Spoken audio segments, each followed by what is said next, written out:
अस्सलाम वालेकुम नाजरीन, viewers, doctor Ali Sajid. Corona के पस मंज़र में मैंने महसूस किया एज ए यूनिवर्सिटी प्रोफेसर के पाकिस्तानी कौम में बिलअमूम और नौजवानों में बिलखसूस एक खामखा की मायूसी फैल रही थी और नाउमीदी का तो थोड़ा सा गलबा हो रहा था। तो हमने एक सिलसिला शुरू किया और कामयाब लोग जो सेल्फ मेड हैं उनकी जिंदगी की 40-40 मिनट की 50-50 मिनट की हिस्ट्री पे उनसे बातचीत का सिलसिला शुरू किया जो बड़ा पॉपुलर हुआ है। और उसमें हम उनकी जिंदगी से क्रक्स निकालते हैं, सबक सीखते हैं और मायूसी के खात्मे के लिए एक एक बड़ा एक हम एक ऑर्गेनाइज्ड एफर्ट कर रहे हैं। और यूनिवर्सिटी ऑफ मुख्तलिफ यूनिवर्सिटी से प्लेटफॉर्म पे हम इसको प्रमोट कर रहे हैं ताकि सोसाइटी में अल्लाह ताला की रहमत से बरगिश्ता लोगों की कम में तादाद में कमी हो सके। आज हमारे पास एक बड़े सीजन्ड प्रोफेशनल इंजीनियर मौजूद हैं जो कि पंजाब यूनिवर्सिटी के केमिकल इंजीनियरिंग के डिपार्टमेंट के ग्रेजुएट हैं। 25-30 साल से इस दस्त की सयाही कर रहे हैं और मैंने उनको खास रिक्वेस्ट की और पाकिस्तान इंजीनियरिंग काउंसिल के मेंबर भी हैं खुशकिस्मती से। और इनकी खासियत जो ये खुद भी बताएंगे, लेकिन आपको मैं सब ये जिक्र करूंगा कि ये सेल्फ मेड आदमी है, प्रोफेशनल है, जिसने अपने जोरे बाजू पे अल्लाह की रहमत और बरकतों के साथ तकिया रखते हुए तवक्कल करते हुए एक बेयकीनी के समुद्र में छलांग लगाई और कुव्वत यकीन से आगे चले गए। तो मैं वेलकम करता हूँ इंजीनियर मलक सलीमुल्लाह सईद साहब को। सर बहुत शुक्रिया, thank you very much for your time sir. Welcome to this program. Hope for life का प्रोजेक्ट है जिसमें हम आपको वेलकम कर रहे हैं। बहुत शुक्रिया जी। Thank you very much doctor Ali Sajid साहब और तमाम व्यूअर्स को भी अस्सलाम वालेकुम। बिस्मिल्लाहिर्रहमानिर्रहीम व तुइज़्ज़ु मन तशाअ व तुज़िल्लु मन तशाअ। अल्लाह के बाबरकत नाम से हम अपना प्रोग्राम शुरू करते हैं। और आज का जो दौर चल रहा है और जिसमें हम कोविड-19 की सिचुएशन में भी हैं, ये सिचुएशन तो अभी टेम्परेरी फेस है जो कि हमें 2-3 माह से हम फेस कर रहे हैं और ग्लोबली ये फेस हो रहा है। लेकिन हमें इवन अदरवाइज जो आपका मिशन है वो बहुत ही इम्पोर्टेंट है। हमें अपनी कौम को, अपनी सोसाइटी को, अपने लोगों को ये होप देनी है कि they can do and they can perform well. Pakistan एक डेवलपिंग कंट्री है और इस डेवलपमेंट कंट्री में सिंपल हम हर वक्त गवर्नमेंट के ऊपर देखते हैं। गवर्नमेंट उस वक्त तक कुछ नहीं कर सकती जब तक कि इंडिविजुअल परफॉर्म ना करें। अभी हमने देखा है कि हमारा शिफ्ट ऑफ पैराडाइम हुआ है, न्यू गवर्नमेंट और न्यू फेसेस सामने आए हैं। Still they are struggling because हमारी सोसाइटी में वो कल्चर नहीं है कि हम उस चीज को प्रमोट कर सकें, हम अच्छी चीजों को प्रमोट कर सकें, हम ओनरशिप ले सकें। हमारी सोसाइटी में जो मैं चीजें देख रहा हूँ कि हम सब इस वक्त सोसाइटी में जब से सोशल मीडिया एक्टिव हुआ है हम कंप्लेंट मोड में चल रहे हैं।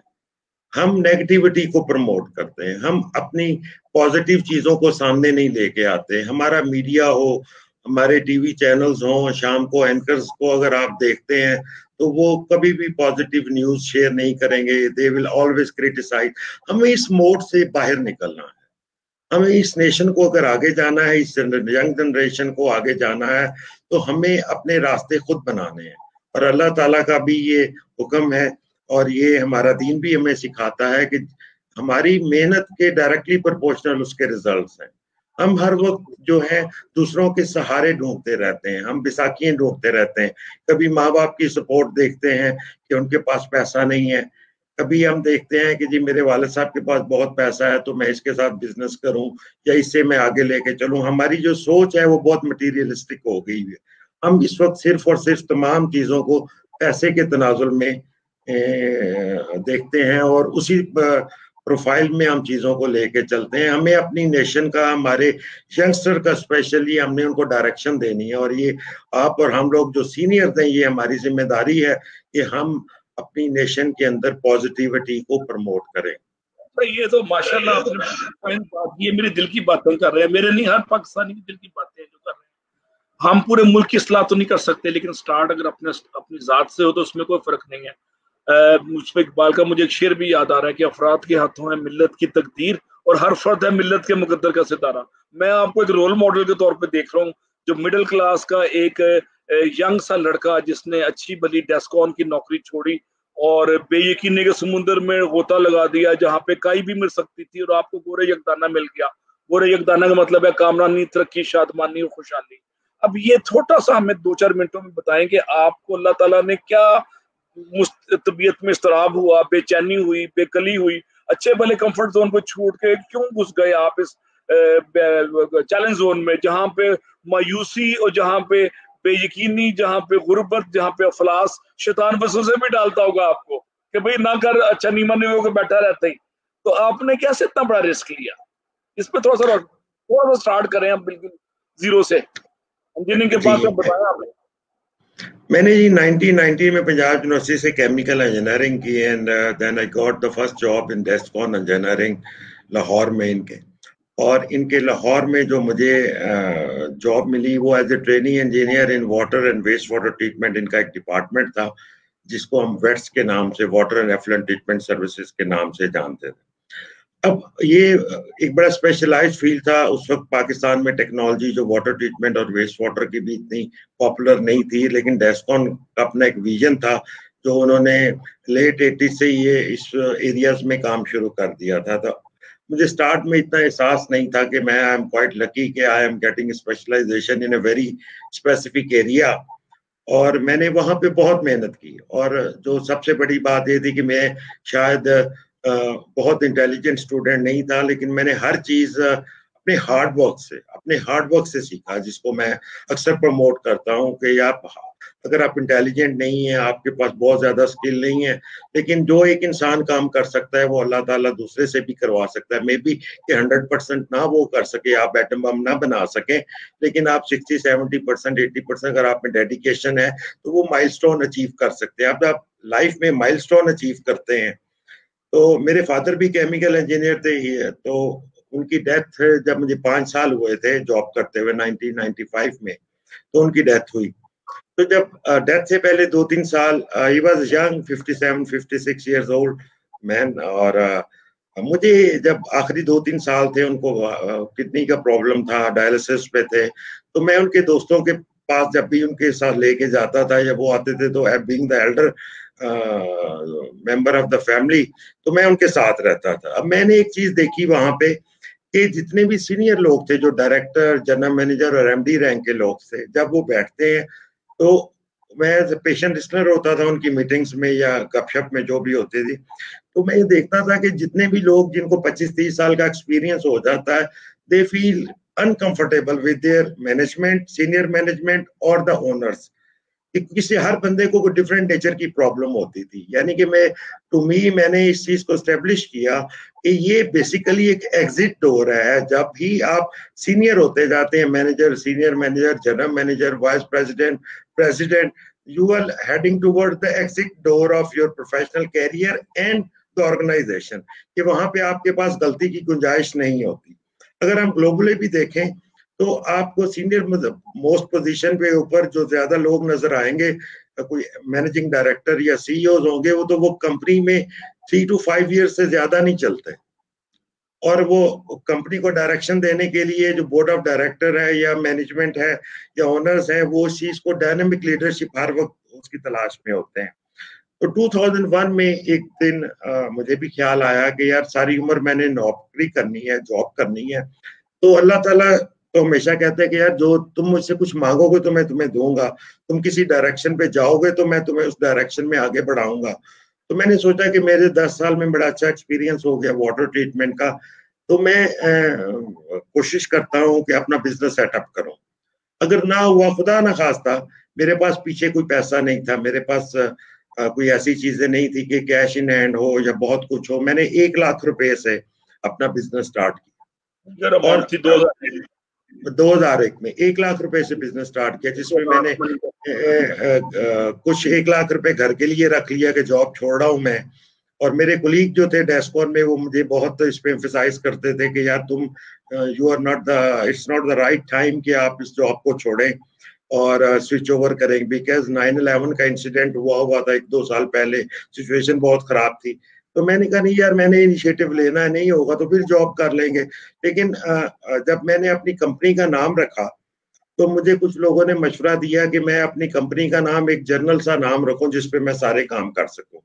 तो मैंने उसका नाम भी रखा water engineering and management services.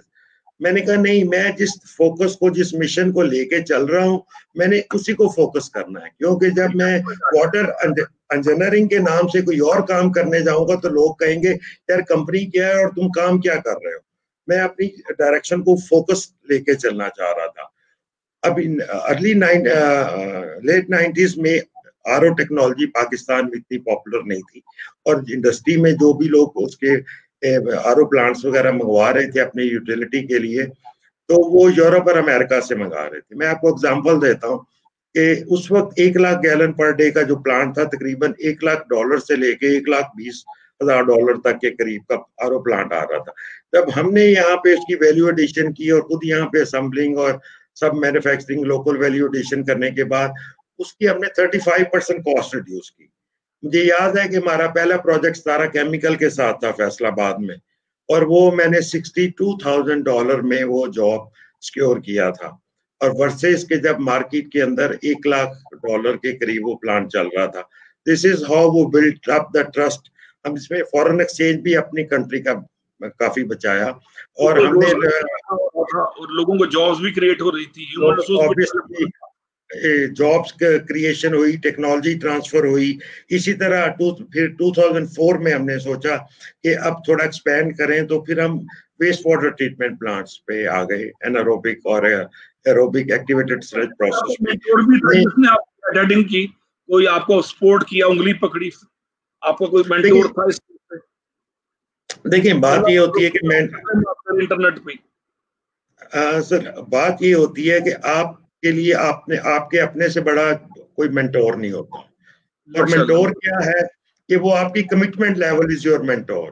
अगर आपने आज सोच लिया है कि मैंने इस्लामाबाद जाना है और गाड़ी डाल दी है, तो आप इस्लामाबाद पहुंच जाएंगे। अगर आप सोचते रहेंगे कि कोविड-19 है, उधर मोटरवे पे प्रॉब्लम होगी, आने नहीं देंगे, जाने नहीं देंगे, आप सोच रहे हैं, तो फिर आप सोचते ही रहेंगे और ट्रेन निकल जाएगी।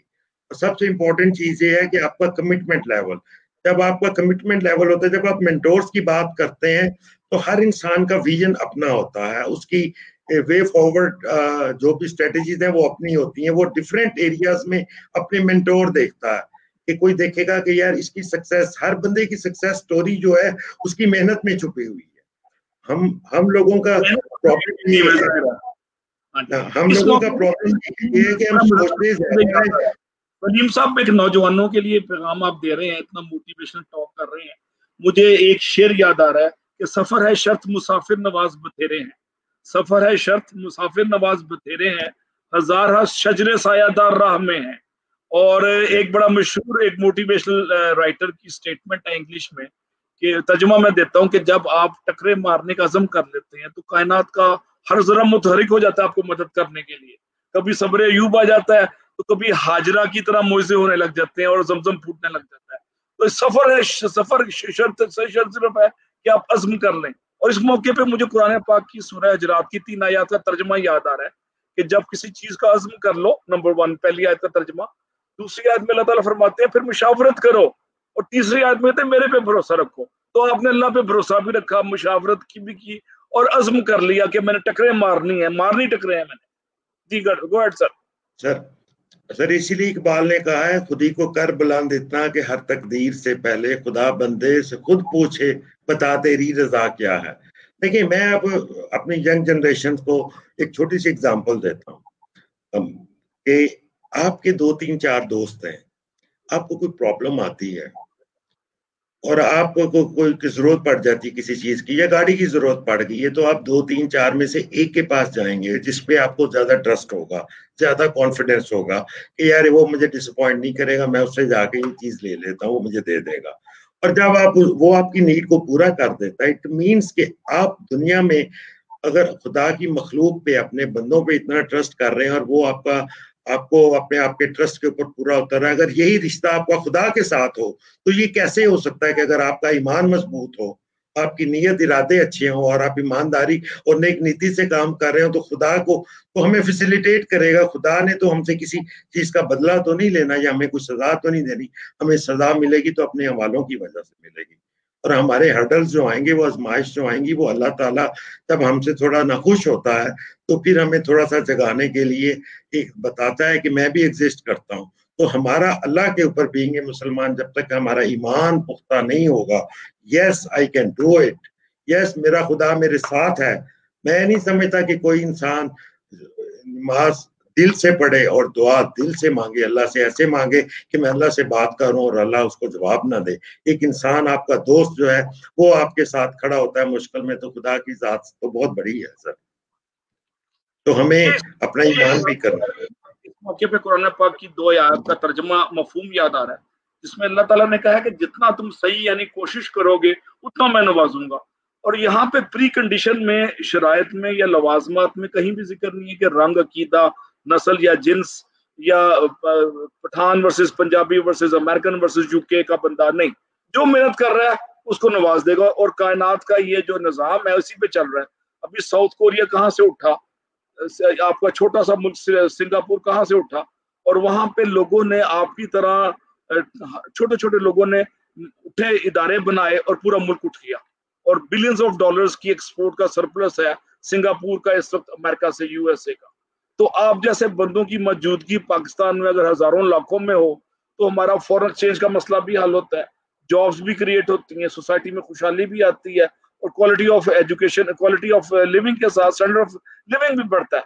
तो मैं बड़ा एक आइडलाइज कर रहा हूँ आपकी जिंदगी को कि अल्लाह ताला बाकी नौजवानों को भी इस तरह का दे, जिसको गालिबन इकबाल ने कहा था कि समझता है तू राज है जिंदगी, फकत ज़ौक़े परवाज है जिंदगी।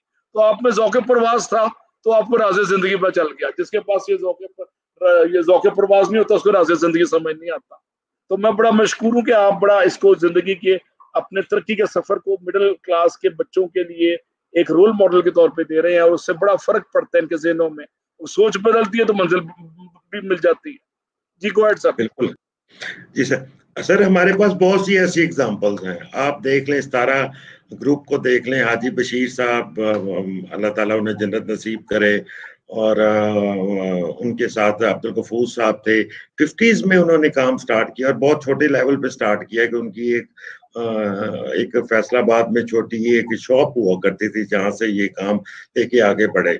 दूसरा, आप हमारे पाकिस्तान हिंदी काउंसिल के चेयरमैन साहब इंजीनियर जावेद सलीम कुरैशी साहब, वो भी वापडा में एज ए एक्सियन काम करते थे, और he was a very dynamic person. और उन्होंने देखे अर्ली रिटायरमेंट ले ली 15-16 साल जॉब करने के बाद, और एक इनिशिएटिव लिया जिसमें पेस्टिसाइड्स में, टेलीकॉम में, और कॉटन सीड्स में, और बिजनेस ट्रेन भी उन्होंने इनिशिएटिव उन्होंने लिया था, फ्लैटिस के साथ प्रोजेक्ट उन्होंने किया। तो बात यह है कि जब आपकी नीयत हो कि आपने काम करना है, मैं आपको बहुत सी ऐसी एग्जांपल दे सकता हूँ कि आपके पैसा नहीं, आपको दिमाग की बहुत जरूरत है। आप अपने अपने रास्ते बनाना चाहें तो आपको जरूरी नहीं कि अब जितने लोग ये सक्सेस स्टोरीज हैं जो हम लोग देख रहे हैं, जिनको आइडलाइज कर रहे हैं, क्या ये सब बिलियनर के घर पैदा हुए थे? क्या इनके पास बिलियंस रुपीस थे? और मैं ये चीज आपको अपना एक्सपीरियंस बताता हूँ कि मैंने वो देखा है कि जो लोग बिलियनर्स के घर पैदा होते हैं उन्होंने अपने माँ बाप की बनाई हुई चीजों को खराब किया, वो आगे नहीं बढ़ा सके। बाप और पेरेंट्स जो है वो ये समझते हैं कि मेरा बेटा बाहर से पढ़ के आ गया, मास्टर्स कर लिया, इसने पीएचडी कर लिया, इसने बिजनेस एडमिनिस्ट्रेशन कर लिया, इंजीनियरिंग कर लिया, वो पाकिस्तान में आ गया, तो वो मेरा एक, ऑब्वियसली हर माँ बाप की ये ख्वाहिश होती है कि वो मेरा जाननशीन होगा। लेकिन अब जब वो बेटा बाहर से आता, बाहर से पढ़ के पाकिस्तान में आता, तो वो सोचता है कि मेरे फादर के इर्द गिर्द तो सारे इडियट्स हैं, जिसकी वजह से उसने यहाँ तक ग्रोथ कर ली, बिलियनर बन गया और अपना नाम और मुकाम बना लिया। तो वो बेटा उसको जो बाहर से यूरोप अमेरिका से पढ़ के आता है, किसी भी अच्छी यूनिवर्सिटी से पढ़ के आता है, वो चीजें यहाँ पे इम्प्लीमेंट करना चाहता है। अब जब बिजनेस किया जाता है तो बिजनेस में आपको बहुत से इन्वायरमेंट को समझना होता है कि पाकिस्तान की बिजनेस इन्वायरमेंट डिफरेंट है, इंडिया की डिफरेंट है, जापान की डिफरेंट है, यूरोप की डिफरेंट है। जब तक वो बिजनेस एनवायरनमेंट को आप नहीं समझेंगे, यहाँ पे आपको सारे ब्रिलियंट लोग नहीं मिलेंगे, सारे ऑनेस्ट लोग नहीं मिलेंगे, तमाम 100% डिलीवरिंग प्रोफेशनल नहीं मिलेंगे। You will have a blend of professionals. तो आपके बाप ने जो मेहनत की वो इन सब इस सारे ब्लेंड को साथ लेके चला और उसने यहाँ तक पहुंचाया। यस, कि अगर आप चाहेंगे हर चीज परफेक्ट हो जाए और ये सब कुछ नया सिस्टम आ जाए तो वो तबाह हो जाते हैं। आपने सबसे पहले अपने रिसोर्स की कैपेबिलिटीज देखनी है कि पाकिस्तान में हमारे पास रिसोर्स किस किस्म का अवेलेबल है। यस, हमारी एक्सपेक्टेशन और है, मुझे पता है कि एक बंदे ने कुछ वो काम जो है वो 50% एफिशिएंसी पे करना है, वही दूसरा बंदा 8 आवर्स में जो डिलीवर कर देता है, दूसरा बंदा वो उसको 3 दिन में काम करता। तो हमें अपने लोगों की प्रोफेशनल असेसमेंट करनी है, कैपेबिलिटी देखनी है। पैसा is not the only way forward. आपने रिसोर्सेज को पूल करना है। एक आपके वर्कर्स की इंटरनल मोटिवेशन का लेवल भी वेरी करता होगा ज़ैद उमर बकर के साथ। देखिए, मैंने हमेशा कोशिश की है अपनी ऑर्गेनाइजेशन में, फ्रैंकली स्पीकिंग, क्योंकि मैं जब खुद भी जब इस बिजनेस स्टार्ट किया या अपनी जॉब स्टार्ट की तो मैंने एक चीज लर्न की कि इंटेलिजेंट होना it's not a big deal. आप यूनिवर्सिटी लेवल तक तो आपका इंटेलिजेंस सारी चल जाती, मार्क्स भी अच्छे आ जाते हैं, क्योंकि पाकिस्तान में हमारे पास इंजीनियरिंग, R&D और इस किस्म की कोई टेक्नोलॉजी के ऊपर रिसर्च बेस कोई ऐसी चीजें तो है नहीं। अब पाकिस्तान के अंदर अगर मैं इंजीनियरिंग या प्रोफेशन की बात करूं तो हमारे यहाँ तो सारा मैनेजमेंट का काम है, इंडस्ट्री में भी और वापडा में भी देख लें, कोई इंजीनियरिंग का इनोवेशन का तो काम है नहीं, या ऑपरेशन है या मेंटेनेंस है या इस किस्म की वो मैनेजमेंट स्किल्स हमारे लोगों में नहीं है। और इसी तरह ये जो मैं अपने ऑर्गेनाइजेशन में जो लगता हूँ, ये आपको शायद सुन के हैरानगी होगी, मैं शायद उन लोगों को जिनका 3.5 GPA से ऊपर हो, मैं उनको इंटरव्यू के लिए नहीं बुलाता।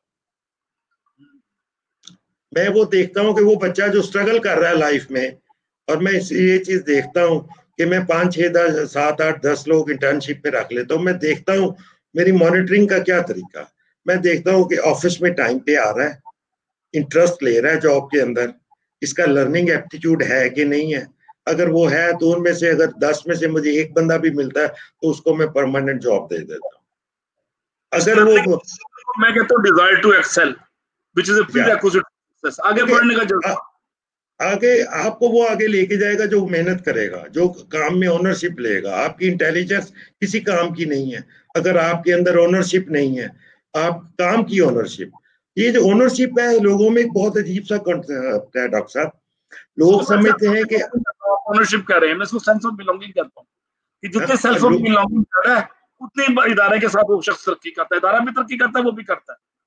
नहीं सर, मैं अपनी मिसाल देता हूँ जिससे शायद आपको समझने में आसानी हो कि जो लोग ये समझते हैं कि हमारी वजह से ये ऑर्गेनाइजेशन चल रही है या इंस्टीट्यूट चल रहा है, ऐसा नहीं है। कोई भी इंडिस्पेंसिबल नहीं है।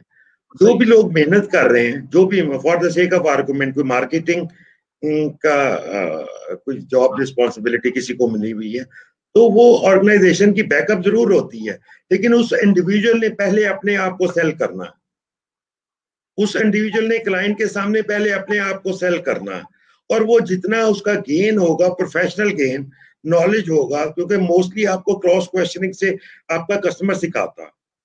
आपको जितनी लर्निंग चीजें क्रॉस क्वेश्चनिंग फ्रॉम अदर्स जो सोर्सेज हैं जिनमें आप बैठते हैं वो आपको मोटिवेट करते हैं कि बाद औकात ऐसे क्वेश्चन भी आ जाते हैं जिनका आपके पास आंसर नहीं होता, लेकिन आप में ये एप्टीट्यूड होना चाहिए कि आप घर जाके या ऑफिस जाके उस चीज को डिग इन करें ताकि अपने नॉलेज को बढ़ाएं। अगर आप उस ऑर्गेनाइजेशन में काम कर रहे हैं तो उसको तो आप डिलीवर कर रहे हैं जिसके लिए वो पे कर रही है, इसके साथ साथ आप एक्सपीरियंस गेन कर रहे हैं। अब लोगों में डिससेटिस्फेक्शन क्यों है, कि जॉब सेटिस्फेक्शन क्यों नहीं है भी, उसकी वजह ये है कि उनका लर्निंग एप्टीट्यूड नहीं है।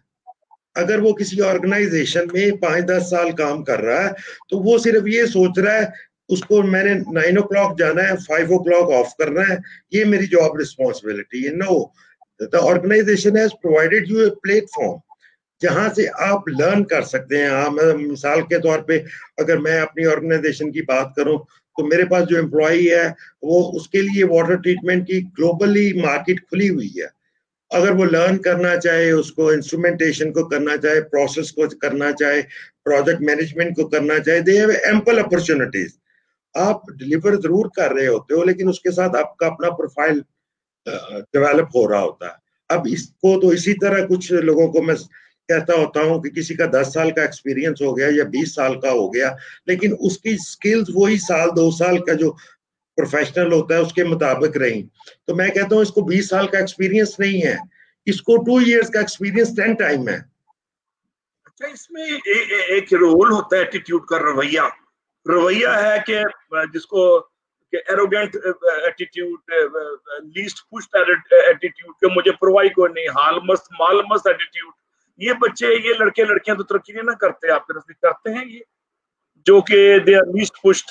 या जैसे मैंने कहा एरोगेंट, जी मैं तो स्पीडर हूँ, 4.0 जीपीए, गोल्ड मेडलिस्ट, यूईटी या लम्स, तो वो दिमाग से वो निकलता नहीं है। मैं अपनी मैं मुकाने वाली जो बात बाबा बुल्ले शाह ने कहा था ना, पहले अपनी मैं मुका, तो वो मैं मुकाने के बगैर जो है ना वो बात नहीं बनती। और अगर एरोगेंट एटीट्यूड प्रिवेल करता है तो वन फाइन डे वो फायर हो जाता है, डिसमिस हो जाता है। मैंने 80% लोग एरोगेंट एटीट्यूड या मैं ना मुकाने के जज्बे पे दफ्तरों में देखे हैं जो तरक्की नहीं करते। आपका क्या कमेंट है इस पे? सर मैं आपसे बिल्कुल 100% एग्री करता हूँ। हमारे जो प्रोफेशनल्स बाहर निकल रहे हैं यूनिवर्सिटीज से, उनकी वो ट्रेनिंग ही नहीं है कि जो उन्होंने जाके अपने जॉब के ऊपर, इंडस्ट्री है या ऑर्गेनाइजेशन है जहां भी काम कर रहे हैं, उसको प्रोफेशनली करना क्या है। अब उसमें ये प्रोफेशनल एप्टीट्यूड डेवलप नहीं हुआ हुआ, और हमारी सोसाइटी जो है वो 2 सेगमेंट्स में डिवाइड हुई है। एक वो जो कि लम्स में पढ़ रहे हैं या गुलाम इसाक खान इंस्टीट्यूट में पढ़ रहे हैं या अच्छे इंस्टीट्यूट प्राइवेट या फॉरेन क्वालिफाइड है, उनका टेम्परामेंट ही डिफरेंट है। एक वो है जो कि जब जिस तरह हम लोग थे गवर्नमेंट स्कूल्स में भी पढ़ते थे, उनका ब्रॉटअप था, हमारे एटिकेट्स थे, मैनर्स थे। अब हमें जब से ये सोसाइटी सिविलाइजेशन की तरफ बढ़ रही है और हमारी जो नई जनरेशन जिसको हम कह रहे हैं, जिसको इंफॉर्मेशन टेक्नोलॉजी पे बहुत असेस मिल गई हुई है, उनको अपने राइट्स का पता लग गया है। उनको राइट्स का तो पता चल गया है लेकिन अपनी डिलीवरेंस का पता नहीं चला। रिस्पॉन्सिबिलिटीज आप कहना चाह रहे हैं? रिस्पॉन्सिबिलिटीज क्या है आपकी? रिस्पॉन्सिबिलिटी जो है वो भी आपको पता होना चाहिए कि मेरी रिस्पॉन्सिबिलिटीज क्या है। जब तक देखें, आज से जो 20-25 साल पहले सिनेरियो था, जब बाप छोटे थे और मैं छोटा था, तो हम शायद अपने बाप के साथ बैठ के टीवी नहीं देखते थे। शायद उस जमाने में टीवी इतना था भी नहीं। चेंज बहुत आया है। हमारे जो तालीम और तरबियत 2 चीजें इकट्ठी चलती थी, आज के दौर में मैं समझता हूँ ना इंस्टीट्यूशंस एकेडमिक तरबियत कर रहे हैं और ना पेरेंट्स अपने बच्चों की तरबियत कर रहे हैं। इवन के गवर्नमेंट कॉलेज में पढ़ता था तो राविन्स ट्रेडिशंस में उर्दू और इंग्लिश के टीचर हमारी तरबियत भी कर रहे होते थे, ये मुझे याद है। गवर्नमेंट कॉलेज बिल्कुल ऐसे ही है। और जो है वो तरबियत का एलिमेंट, हर हमारा स्पीकर यही शिकवा करता है कि तरबियत का एलिमेंट मिसिंग है। अभी मैं अगले हफ्ते vice chancellor government college university doctor Zaidi को भी लेके आ रहा हूँ यहाँ पे, उनको रिक्वेस्ट किया, उनसे यही कहूंगा कि गवर्नमेंट कॉलेज में सब फार्मूले ना पढ़ाएं। पंजाब यूनिवर्सिटी के न्याज साहब को भी मैं यही रिक्वेस्ट करूंगा कि केमिकल टेक्नोलॉजी खाली ना पढ़ाएं, अच्छा इंसान बनाएं, एम्प्लॉयबिलिटी स्किल दें, लाइफ स्किल्स दें, सॉफ्ट स्किल्स दें और डिलीवरी के स्किल दें। डिलीवरी का स्किल वो स्किल है जो कि एक बेसिक इंग्रेडिएंट है लाइफ को उठाने के लिए। मैं 1 मिनट का आपकी इजाजत से वाकया सुनाता हूँ, बड़ा अजीब सा वाकया, ये मेरे साथ हुआ था। 1988 में अमेरिका में फर्स्ट ईयर एमएस में पढ़ रहा था, तो मेरी बहुत ही कम स्कॉलरशिप था और वॉशिंगटन डीसी व्हाइट हाउस के सामने मेरा अपार्टमेंट था, तो most expensive place in USA.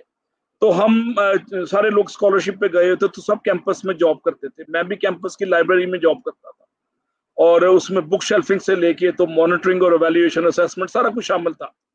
तो मेरे साथ एक वाइट अमेरिकन लड़की क्लास फेलो वो जॉब करती थी। तो एक दिन वो 1 हफ्ते के लिए गायब हो गई। हफ्ते बाद आई तो मैंने कहा किधर गई हो? कहती है जी मैं फ्लोरिडा गई थी।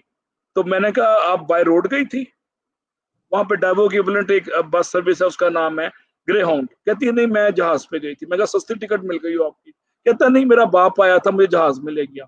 तो मैंने कहा कि वो भी जाहिर है कि आप इकट्ठे गए होंगे। कहता नहीं उनका बोइंग जहाज अपना है।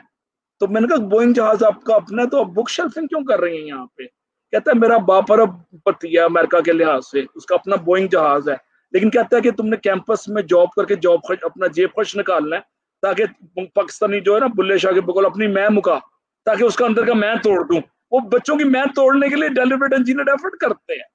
अब मुझे उससे बड़ा एक रियलिटी शॉक मिला। और जब मेरा बेटा इस्लामाबाद में था तो वो मुझे कहता था गाड़ी भेज दें ड्राइवर को, मैं कहता था वैगन में आओ। और वो जब मैंने उसको वैगनों में रोला तो वो अमेरिका में जब पढ़ने गया बड़ा सेटल हो गया, क्योंकि इस्लामाबाद में मैंने उसको रोला था। तो रोलने का अमल भी जरूरी है। मट्टी में रोलना का प्रोसेस जो है ना, उसके बगैर तरक्की नहीं होती। सिल्वर स्पून के साथ तरक्की नहीं होती, होती है तो आरती होती है। आपने महसूस किया होगा, इस पर कुछ कमेंट देंगे सर? जी डॉक्टर साहब, बिल्कुल ऐसे ही है। जब तक आप टेबल के दूसरी साइड पे ना बैठे हैं उस वक्त तक आपको अंदाजा नहीं होता। For the sake of argument, कि जब मैंने 11 साल जॉब की डेस्कॉन में और मैं टेबल के दूसरी साइड पे बैठा हुआ होता था, तो मुझे पता है कि बॉस का क्या रोल होता है, मैनेजमेंट का क्या रोल होता है, डायरेक्टर्स का क्या रोल होता है, ओनर्स का क्या, उससे किस तरह बात करनी है। अगर कोई डायरेक्टर आपको बात कह दे तो उसका क्या मतलब होता है, अगर आपको एचओडी बात कह दे तो उसका क्या मतलब होता है। तो जब मैंने अपनी ऑर्गेनाइजेशन बनाई तो मैंने उसमें इस चीज का ख्याल रखा कि मैं किसी भी एम्प्लॉय को बिलो द बेल्ट हिट ना करूं। उसकी जिन चीजों को मैंने ऑब्जर्व किया कि जो चीजें मेरे लिए जिनको मैं अच्छा नहीं समझता था, मैंने एम्प्लॉय को कभी आज तक अपना एम्प्लॉय कह के नहीं बुलाया, किसी भी इंट्रोड्यूस कराया इज माय टीम मेंबर्स।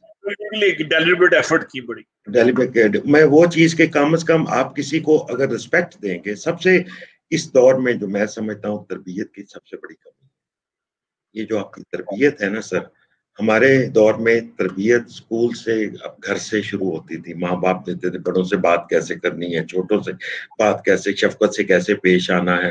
अभी हमारी यूनिवर्सिटीज में मतलब कि मुझे याद है कि जब हम स्कूल से छुट्टी होती थी, निकलते थे, तो उस रोड के ऊपर जब टीचर गुजर रहा होता था तो दोनों तरफ रोड की लाइन हो जाती थी कि टीचर को बैक ना हो और टीचर दरमियान से गुजर जाए। आज वो टीचर की रिस्पेक्ट नहीं है। आप ये देखें यूनिवर्सिटीज में क्या हो रहा है, यूनिवर्सिटीज में टीचर्स भी वो पर्सनल ग्रीवेंसेस रखते हैं और अपने पेपर्स में और लोगों को फेल करते हैं या प्रैक्टिकल्स में मार्क्स नहीं देते। ये हमारा एक टोटल मैस हो गया हुआ है डॉक्टर साहब। तब तक हम इस सोसाइटी को हम ये ना सोचें कि हमने पूरी सोसाइटी को ठीक करना है। हम अगर एक तरफ से पकड़ते हैं, आप और मैं अगर कुछ एफर्ट कर रहे हैं तो मे बी ये 5-10 साल के बाद, 20 साल के बाद ये एफर्ट्स कोई रिजल्ट ले आए। हमें इमीडिएटली ये नहीं सोचना चाहिए कि हम पूरे मुआशरे को ठीक कर लेंगे और ये चेंज आ जाएगी। ये हमारी एक स्ट्रगल है। जब आप यहाँ से लाहौर से इस्लामाबाद जाएंगे तो आपको एक टाइम लगना है, और वो अगर आप 120 की स्पीड पे जाएंगे तो शायद 4 घंटे लगे। अगर आप 60 की स्पीड पे, उसमें तो डिकेड्स चाहिए, दिहाइयां चाहिए। हाँ, लेकिन बिल्कुल जर्नी आप स्टार्ट फ्रॉम द सम वे, सम कहीं से तो स्टार्ट होना है ना। वो फैज अहमद फैज कहता है कुछ शोर तो इनसे उठेगा, कुछ दूर तो ना ले जाएंगे। ये जो हम फरियाद कर रहे हैं इसका कहीं ना कहीं तो असर होगा ना। आज नहीं तो कल, कल नहीं तो परसों, हमारी जनरेशन में तो अगली जनरेशन में। लेकिन जर्नी ऑफ 1000 माइल ऐसे स्टार्ट होता है, कौमें ऐसे ही बनती है। और कौमें बनाने के इस बिल्कुल प्रोसेस में हम अपना अपना छोटा छोटा रोल प्ले कर रहे हैं। आपने भी इंजीनियरिंग काउंसिल के चेयरमैन जावेद कुरैशी साहब की मिसाल दी। मैंने देखा वो इतना अल्लाह लोग आदमी है कि लोगों को अपने दफ्तर में जो बेरोजगार होते हैं कहते हैं इधर आ जाओ, दफ्तर मेरा इस्तेमाल करो, स्टार्ट करो, पाँव पे खड़ा हो। धक्का देना, उठाना, उठाना बड़ा जरूरी है। ये एक पॉजिटिव स्पिरिट है ना ये सोसाइटी में। जब बाकी अंबिया की पास जो सबसे बड़ा एसेट है वो थी पॉजिटिव स्पिरिट। और पॉजिटिव स्पिरिट से कमजोरों का एहसास करना, सुनना और पॉजिटिविटी स्प्रेड करना, above all positive attitude maintain रखना नेगेटिव एनवायरनमेंट में, सबसे बड़ी बात ये है। तो सर मैं अगला सवाल आपसे, सिर्फ एक सवाल क्या है, बस डिस्कशन ही है कि आप इंडस्ट्री एकेडेमिया लिंकेजेस पे आप कुछ काम कर रहे हैं?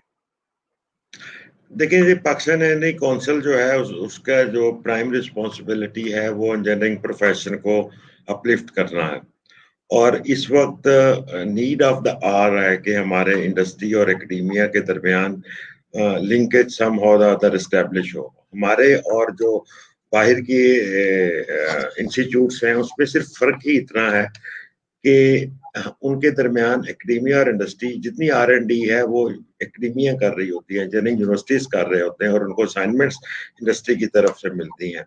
तो इसके में पाकिस्तान इंजीनियरिंग काउंसिल जो कि जावेद कुरैशी साहब ने इसको मुर्दा घोड़े में मैं कहूँगा जान डाली और इसमें बहुत काम होने वाला था। तो इस एरिया में भी हम क्योंकि एज ए पार्ट ऑफ इस टीम हम इस एरिया में भी काफी कोशिश कर रहे हैं कि किसी तरह इंडस्ट्री की और एकेडेमिया का जो ट्रस्ट डेफिसिट है वो खत्म हो और ये एक परमानेंट लिंकेज डेवलप हो। इसी तरह एग्जांपल है कि जैसे कि अगर आप देखते हैं कि अगर डॉक्टर है और वो टीचिंग हॉस्पिटल के साथ अटैच होता है, उसको फर्स्ट और सेकंड ईयर तक तो शायद एकेडमिक रखा जाता है, लेकिन जब वो किसी अपने इंस्टीट्यूट में जाता है तो कम से कम वो हॉस्पिटल में एंटर होके जाता है। उसको एक फील मिलती है कि मेरा पेशेंट इसमें कैसे एंटर होता है और कैसे हॉस्पिटल में जाता है। और लेटर ऑन जो उसके 3-4 साल होते हैं, प्रोफेशनल ईयर्स होते हैं, उसमें वो चीजें प्रैक्टिकली लर्न करता है। हमारे यहाँ जो सबसे बड़ा इशू ये है कि हमारे स्टूडेंट को, कोई भी प्रोफेशनल स्टूडेंट जो भी एजुकेशन यूनिवर्सिटीज दे रहे हैं, उसमें प्रैक्टिकल एक्सपोजर नहीं है। आपने एक डिग्री को क्या करना है, it is a piece of paper, it is a piece of paper unless you develop those skills to encash your degree. encash degree कैसे होगी, जब आपके अंदर वो skills develop होंगी। एक डिग्री जो जेन्युइन स्टडी करके बंदा लेके आता है और एक बंदे ने फेक डिग्री रखी हुई है, इसमें फर्क क्या? मैं सिर्फ एक क्वेश्चन पूछता हूँ कि फर्क तो कुछ होना चाहिए ना। एक बंदा कहते हैं जी कि फलानी एक जनरल मैनेजर है जी, उसकी फेक डिग्री है वापडा में, या उसने सारी उम्र जॉब कर ली फेक डिग्री, उसने भी वही जॉब सक्सेसफुली परफॉर्म कर लिया, और जिसके पास डिग्री थी उसने भी वही कर लिया। What is the difference? हमारे यहाँ वो स्किल्स ही नहीं, no doubt it's illegal, unfair, unethical, सब कुछ है, लेकिन एज ए प्रोफेशन में बात करूं कि ये लिविंग एग्जांपल है कि एक जेली डिग्री वाला भी सेक्रेटरी बन जाता है और वही काम बड़े अच्छे तरीके से परफॉर्म कर देता है। एक डॉक्टर भी जेली डिग्री वाला, वो भी ऑपरेशन करता रहा, हमें पता है, हमने ये सुना हुआ है सारा, वही परफॉर्म करता रहा। तो इट मीन्स कि देयर इज नो डिफरेंस। आपका एक्सपीरियंस जो है, आपकी स्किल्स जो है वो इम्पोर्टेंट है। हमारी यूनिवर्सिटीज को, हमारे इंस्टीट्यूट्स को स्किल्स डेवलप करनी चाहिए, एनालिटिकल अप्रोच स्टूडेंट की डेवलप करनी चाहिए। स्किल्स की 3 डायमेंशन है मेरे नजदीक। एक है टेक्निकल स्किल, दूसरा है ह्यूमन स्किल, और तीसरा है job related skills. Technical skill में आप इलेक्ट्रिकल या सिविल इंजीनियर के तौर पे अपनी रेलेवेंट जॉब को परफॉर्म करना। ह्यूमन स्किल और लाइफ स्किल जो है, ये आपको अच्छा इंसान बनने में मदद देती है, team builder, motivator, intrinsic motivation भी इसमें आ जाती है, और अच्छी कम्युनिकेशन भी आ जाती है। और जॉब रिलेटेड स्किल आपकी अच्छी मैनेजमेंट करती है। जो वापडा के चेयरमैन के तौर पे जो लोग एलिवेट होते हैं, उनके पास जॉब रिलेटेड स्किल्स होने चाहिए। अब इन 3 स्किल्स की अदम मौजूदगी की एक मेन वजह यह भी है कि इंडस्ट्री के प्रोजेक्ट हम एमएससी या बीएससी के रिसर्च में, थीसिस में करते नहीं है। रिसर्च और थीसिस हमारा वही होता है जो हाइपोथेटिकल है, जो किताब सिर्फ शेल्फ का जीना बन जाती है और सोसाइटी में वैल्यू ऐड नहीं करती। अमेरिका में और यूरोप में और जापान में 80 to 90% जो थीसिस होते हैं इंडस्ट्री के प्रॉब्लम सॉल्व करने के लिए होते हैं।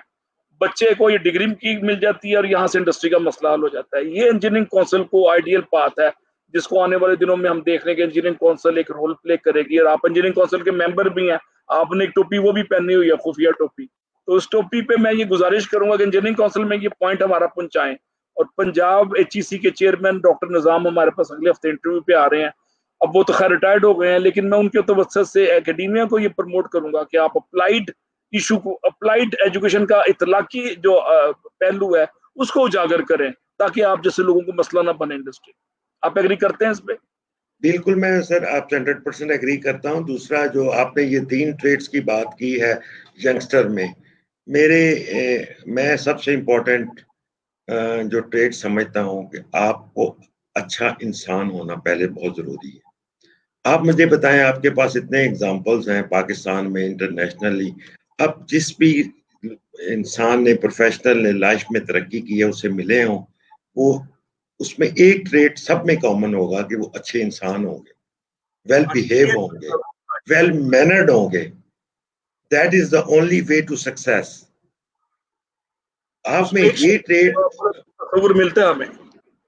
देखिए, आपके पास एक इल मैनर्ड बंदा आ जाता है और आप उसको कभी प्रोफेशनली सिखाने की कोशिश नहीं करेंगे, उसको नॉलेज डिसिपेट नहीं करेंगे। आप देखते हैं उसका इंटरेस्ट क्या आता है, ये हम्बल है, ये बात अच्छे तरीके से करता है, ये रिस्पेक्ट करता है। आपके दिल में उसके लिए एक थोड़ी सी सॉफ्ट कॉर्नर आता है कि यार मैं इसको थोड़ा और टाइम दे दूं, कुछ और सिखा दूं। और एक रूट बच्चा है जो या प्रोफेशनल है जो आपसे बात भी अच्छे तरीके से नहीं करता, कुलीग से भी बात अच्छे तरीके से नहीं करता। देखिए, ऑर्गेनाइजेशन में सबसे इंपॉर्टेंट चीज जब आती है डिलीवरेंस के वक्त, तो टीम वर्क को देखा जाता है। टीम वर्क क्या है? टीम वर्क यही चीज है कि आप जब तक आप क्रिकेट, इवन स्पोर्ट्स में देख लें, आप टीम वर्क की बात करते हैं, क्रिकेट में देख लें टीम वर्क की बात करते हैं, हॉकी में देख लें आप टीम वर्क की बात करते हैं, सोलो फ्लायर्स की बात नहीं करते। तो आपको अच्छा प्रोफेशनल तब बनेंगे जब आप अच्छे इंसान होंगे। अगर आप अच्छे इंसान ही नहीं है, अच्छा इंसान कौन है? जिसकी एथिकल प्रैक्टिसेस अच्छी हैं, जो दूसरों का रिगार्ड करता है, रिस्पेक्ट करता है और अपने प्रोफाइल को डेवलप करता है। तो वो ये चीज सबसे पहले है। आगे बढ़ने के लिए ये फर्स्ट ईयर है आपकी। एथिकल प्रैक्टिसेस की बात की है। वर्क एथिक्स पाकिस्तान में एक आफ्टर थॉट है, समझते हैं कि मजहब अलग चीज है और वर्क एथिक्स अलग चीज है। हमने अल्लाह ताला की इबादत कर ली, रोजा रख लिया, खुशू खुशू से नमाज पढ़ ली, जो हमारी जिम्मेदारी है एज ए मुसलमान। यट दफ्तर में अगर मैं डंडी मारता हूँ, काम नहीं करता, इदारे वफादारी इखलास नहीं है, तो मेरा ख्याल है मेरी रोटी हलाल हो जाएगी। मेरा अंदर की आवाज है कि मेरी रोटी हलाल नहीं होगी। आप वर्क एथिक्स को क्या परसेंट्रेट करते हैं इदारे में? हम मुसलमान, जी बिल्कुल सर। देखिए मैं आपको work ethics top important priority की है, सबसे प्रायोरिटी वर्क एथिक्स जो है वो आपको मिलना होना चाहिए किसी भी प्रोफेशनल का, किसी भी सेटअप में वो काम कर रहा है। मैं आपको एक चीज इसमें थोड़ा सा एलेबोरेट करने की कोशिश करूंगा अपने व्यूअर्स के लिए कि हम जब हलाल और हराम में तफरीक खत्म हो जाती है ना, तो फिर सब कुछ खत्म हो जाता है। अब आप अगर 8 घंटे दफ्तर के लिए सपोज जॉब करने जा रहे हैं और उसमें 2 घंटे जॉब करते हैं, तो वो जो 2 घंटे आपने काम नहीं किया या आपने टाइम किल किया या आपने जाया किया, तो वो भी एक, अगर हम इस्लामिक पॉइंट ऑफ व्यू से देखें तो वो भी आपके रिस्क हराम है। आपने मेहनत नहीं की और बगैर मेहनत के कोई भी कमाई आएगी, वो उसको हम हराम रकम से इबादत की कबूलियत भी मशकूक हो जाती है। बिल्कुल ऐसे ही मैं अक्सर देखता हूँ यंगस्टर हमारे, और मस्जिदों में ये बड़ी अच्छा ट्रेंड है कि वो 5 वक्त की नमाज भी पढ़ते हैं, मस्जिद में भी जाते हैं, और बहुत मैंने ट्रेंड देखा है ऑफिस में भी, हर जगह पे भी। लेकिन नमाज तो वो 5 वक्त पढ़ के आ जाते हैं, या ऑफिस में अगर 2 नमाजें जोहर और असर का टाइम होता है, लेकिन जैसे ही वो सीट पे आके बैठते हैं वैसे ही झूठ बोलना शुरू कर देते हैं कि अल्लाह ताला ने नमाज हम पे क्यों फर्ज की, रोजा ज़कात जो 5 अरकान है ये क्यों फर्ज किए, ये सब हुकूकुल इबाद के लिए है। अब लाइफस्टाइल है, इस्लाम इज ए लाइफस्टाइल है। अगर आपने उसको, ऐसी नमाज का क्या फायदा कि आप 5 वक्त मस्जिद में जाके नमाज पढ़ते हैं और आपको हलाल हराम की और प्रोफेशनल एथिक्स की कोई उसमें तमीज नहीं है। क्या ऐसी नमाज का ऑब्जेक्टिव क्या, रोजे का ऑब्जेक्टिव क्या, अब सोसाइटी का ऑब्जेक्टिव क्या है? एग्री करता हूँ, सोसाइटी में एक बेहिसी जो फैल रही है, ये मैकेनिकल लाइफस्टाइल का लॉजिकल आउटकम है एक, कि मुझे कोई डैम केयर, मुझे कोई परवाह नहीं, अगला मरता है तो मरे। वो जो सोसाइटी की एक वफादारी थी, दूसरे का केयर और कंसर्न, जो हमारे दीन मतीन की स्पिरिट भी है, जिस पर हमें बजा तौर पर फख्र भी है। क्या बेहिसी सोसाइटी में आपके नजदीक क्या वजह है उसकी, नफ्सा नफ्सी जो बढ़ रही है? सर इसमें जो मेन टू मी मैं जो चीज समझता हूँ वो है आपकी इंफॉर्मेशन टेक्नोलॉजी। इसने आप लोगों को इतनी ज्यादा अवेयरनेस दे दी है, और हर 1 मिनट पहले कुछ अमेरिका में हुआ हो तो यहाँ पे अगले मिनट उसको टेलीकास्ट हो रहा होता है। शायद हमारे दौर में कोई फैमिली में किसी की डेथ हो जाती थी तो आपको 2 दिन बाद पता चलता था दूर दराज से कि जी ये बंदा हो गया, या एक्सीडेंट हुआ, या ये कुछ हुआ। अब हमारे यहाँ जो इंफॉर्मेशन टेक्नोलॉजी का है, इसको पॉजिटिव यूज नहीं किया जा रहा। जिस तरह मैंने पहले स्टार्ट में भी कहा कि हमारे, अगर आप टीवी चैनल्स और फेसबुक जो सोशल मीडिया के पेजेस हैं, अगर आप ये देख लें, अब मैं अगर मेरे पास इस वक्त भी, क्योंकि मैं पाकिस्तान इंजीनियरिंग काउंसिल में भी हूँ और भी मेरे इंजीनियर्स पाकिस्तान का भी सेक्रेटरी जनरल हूँ, मेरे पास कोई 150 के करीब व्हाट्सएप ग्रुप्स हैं, और अगर 6 लोग उस ग्रुप के मेंबर हैं, किसी सपोज कॉमन है, तो वो एक मैसेज पकड़ेंगे, सारे ग्रुपों में डालते जाएंगे और ये नहीं देखेंगे कि वो मैसेज पहले भी किसी ने डाला हुआ। यानी कि हमने उस मैसेज को देखना नहीं है कि यार मेरी एक इंटेग्रिटी है ना डॉक्टर साहब, आपकी एक इंटेग्रिटी है। जब आप एक कोई मैसेज शेयर करते हैं तो वो रिफ्लेक्ट करता है कि डॉक्टर अली साजिद ने ये मैसेज शेयर किया है, चाहे वो फॉरवर्ड मैसेज हो या उसका अपना बिल्ट अप मैसेज हो या अपना विजन हो। तो वो हमारे यहाँ इंटेग्रिटी जो है ना, पर्सनल इंटेग्रिटी, वो चीज खत्म हो गई हुई है। हम बैसाखियों को ढूंढ रहे हैं। जिस तरह आपने स्टार्ट में कहा था कि ये लोग कहते हैं जी मेरे पास करोड़ों रुपए हो, लाखों रुपया हो तो मैं बिजनेस कर सकता हूँ, तो हमने वो अपनी इंटेग्रिटी ये नहीं सोचते कि यार ये मलिक सलीम साहब ये मैसेज फॉरवर्ड कर रहे हैं, ये क्या मैसेज है, इसके क्या इम्प्लीकेशन होंगी। हम देखते हैं फेक न्यूज चल रही है तो हम फेक न्यूज को सोशल मीडिया पे, फेसबुक पे, हर चीज के ऊपर वो उसको डिलीवर करना शुरू कर देते हैं। दैट कितने लोग आपने ऐसे देखे? ठीक है, आई एग्री। इंजीनियरिंग काउंसिल में आप एक बड़ा फाल मेंबर है और बड़े एक्टिव आपके पास पोस्ट है। क्या आप देख रहे हैं कि इंजीनियरिंग के जरिए सोसाइटी में क्या इंटरवेंशन की जाए तो खुशहाली आ सकती है, क्या इंटरवेंशन की जाए तो लोगों में हौसला और उम्मीद आ सकती है? इंजीनियरिंग काउंसिल के चेयरमैन को मैं जाती तौर पे उनका मद्दाह हूं, उनकी कंट्रीब्यूशन का, लेकिन वो 40-50 साल का मुर्दा घोड़े को जिंदा करते करते भी 20-25 साल चाहिए शायद। अभी आप इमीडिएटली क्या देख रहे हैं इंजीनियरिंग काउंसिल का मुस्तकबिल, जिसकी वजह से कोई 2.5 या 3 लाख इंजीनियर हैं, उनकी वजह से 2.5 से 3 करोड़ आबादी या 40-20 करोड़ आबादी मुतासर होती है? कोई रोल देख रहे हैं आप इंजीनियरिंग काउंसिल का फाल, प्रोएक्टिव और बड़ा मुस्तैद गुर्बत कम करने के लिए? कोई ऐसा आपके जहन में खाका है आने वाले दिनों में?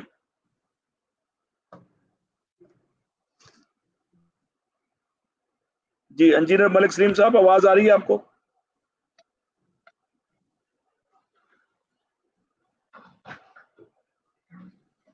जी आवाज आ रही है आपको मलिक साहब?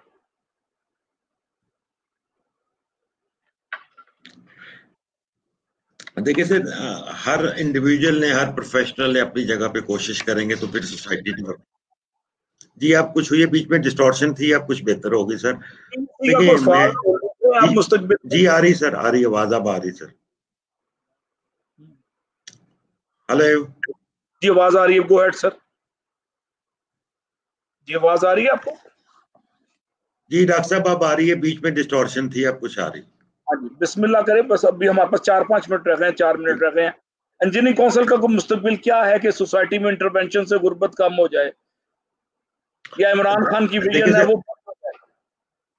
देखिए सर, मैंने कोविड-19 की सिचुएशन, जो कि ये क्राइसिस आया है, और मेरा एक बिलीव है कि हर क्राइसिस में एक अपॉर्चुनिटी होती है और हमें क्राइसिस को डिस्कस करने की बजाय उसमें से अपॉर्चुनिटीज को एक्सप्लोर करना चाहिए कि हम क्या अपॉर्चुनिटीज ले सकते हैं। मैं अपनी इंजीनियरिंग काउंसिल से भी, और हम जो कोशिश कर रहे हैं इंशाल्लाह, वो इंडस्ट्री एकेडमिया लिंकेज की है, R&D की है, और हमें आपको ये सुन के खुशी होगी कि जो हमारे फवाद चौधरी साहब हैं, हमारे पाकिस्तान इंजीनियरिंग काउंसिल ये भी उनके अंडर आती है, उनकी मिनिस्ट्री के अंडर आती है। तो हमने रिसेंटली, उन्होंने भी इंजीनियर्स की एफर्ट को एक्नॉलेज किया है, और एक एक्नॉलेज करते हुए हमने इसमें एक जो है एक प्लेटफॉर्म प्रोवाइड किया इंजीनियर्स को भी और दूसरे प्रोफेशनल्स को भी, कि हमने एक एंटरप्रेन्योरशिप कॉन्सेप्ट को प्रमोट किया है। और रिसेंटली हमने इनोवेशन एंड टेस्टिंग सेंटर एक बनाया, इनोवेशन पाकिस्तान, इसका नाम है Pakistan innovation and testing centre. कोई भी लोग हैं जो अपनी इनोवेशन करके प्रोडक्ट ला रहे हैं, हम उसको पैट्रनाइज करेंगे। और इस जो ये हमने सेंटर बनाया है, ये इसकी एक लैब भी पाकिस्तान इंजीनियरिंग काउंसिल हेडक्वार्टर में बन रही है, जहाँ पे टेस्टिंग फैसिलिटीज अवेलेबल होंगी। और इसको जो हेड कर रहे हैं वो है इंजीनियर, रिटायर्ड ब्रिगेडियर हैं इंजीनियर तारिक जावेद साहब, जो कि एक्स कमांडेंट है EME कॉलेज नस्ट के भी, और बड़े ही बहुत ही, वो कहते हैं, दर्द दिल रखने वाले और ऑनेस्ट पर्सन है, और डेडिकेशन के साथ, पैशन के साथ काम कर रहे हैं।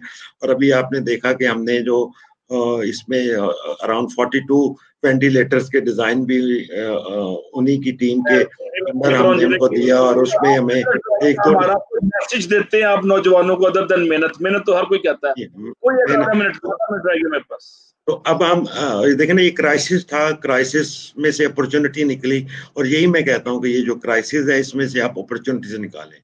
अगर शायद हमें R&D करते हुए तो बहुत टाइम लगे, टेक्नोलॉजी डेवलपमेंट करते हुए, लेकिन R&D में भी और टेक्नोलॉजी डेवलपमेंट में भी जो ऑलरेडी टेक्नोलॉजीज अवेलेबल होती हैं, आप उसके कॉन्सेप्ट को कंसीव करें पहले। तो मैं कहूँगा कि इस वक्त हमें मैं अपने प्रोफेशनल्स को ये बात स्पेशली कहूंगा, मेरा अपना विजन है, मे बी आप उससे एग्री करें या ना करें, आप रिवर्स इंजीनियरिंग पे चले जाएं, रिवर्स इंजीनियरिंग कर लें। बड़ा अच्छा मैसेज है जी, इसको मैं दिल से ओन करता हूं कि चाइना ने भी रिवर्स इंजीनियरिंग से स्टार्ट किया तो आज सुपर पावर बन गई है।